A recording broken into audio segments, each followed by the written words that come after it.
Hello, this is Perla, and I'm on the third semester in the Modern Languages Bachelor. And in this video, I'm gonna talk about demonic possessions. My only intention is just to give a brief information about it. I'm not trying to persuade anyone to believe in it, so enjoy. Demonic possession is held by many belief systems to be the control of an individual by a malevolent supernatural being. Descriptions of demonic possessions often include erased memories or personalities, convulsions, fits and faintings as if one were dying. Other descriptions include access to hidden knowledge and foreign languages, drastic changes in vocal intonation and facial structure, the sudden appearance of injuries like scratches and bite marks or lesions, and superhuman strength. Unlike in channeling or other forms of possession, the subject has no control over the possessing entity, and so it will persist until forced to leave the victim, usually through a form of exorcism. All this information that describe a demonic possession is also confused with psychotic problems in a person and epilepsy, which have similar symptoms to this disease. So that's actually what makes me have doubts about the existence of these possessions, and because it has been scientific proof. So, but what if it's real? What if all the videos and audios that have been showed are real?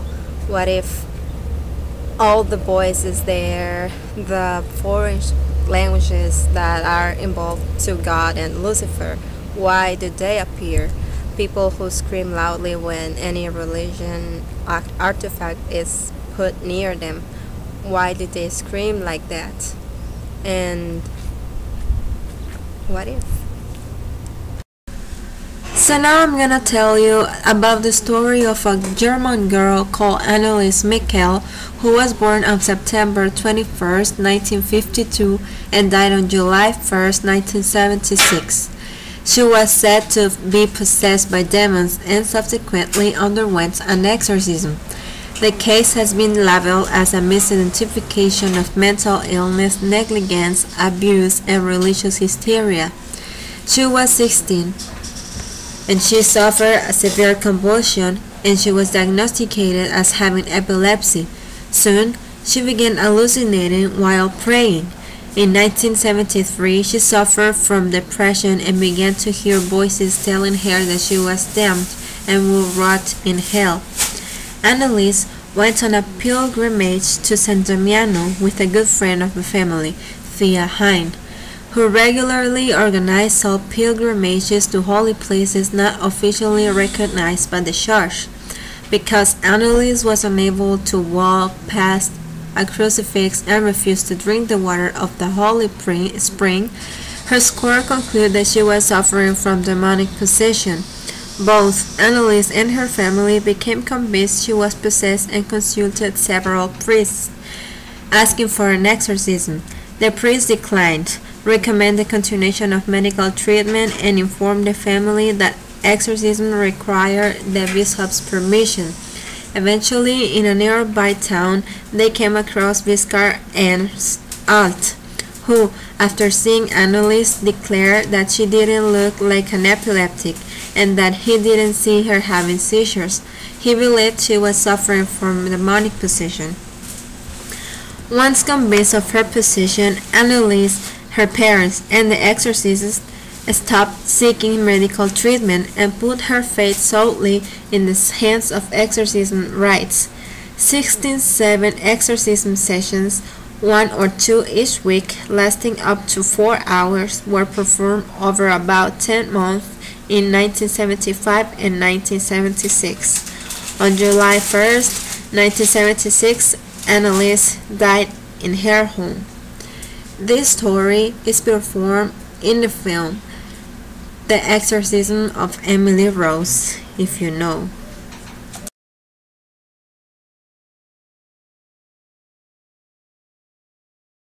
Before the trial, the parents asked the authorities for permission to exhume the remains of her, and The official reason presented by the parents to authority was that Mikhail had been buried in undue quarry and in a sheep coffin.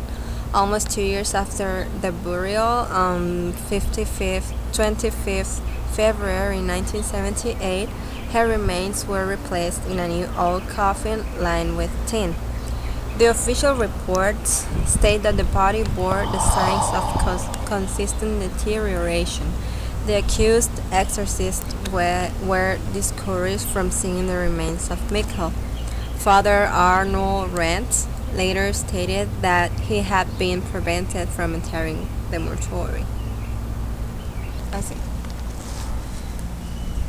Believing in these supernatural situations and manifestations is up to anyone individually. Some people can choose to believe blindly in that feeling of being scared, and some others, like me for example, would like to hear logical explanations so we can decide if we believe it or not. And I think people should do that.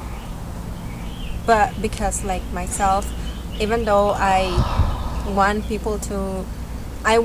hear things that are logically explained, I also am a little bit open so other people can tell me their theories and then decide. So I think people should do that, to hear others people thinking and then make a decision and decide if they want to believe in it or not. So bye.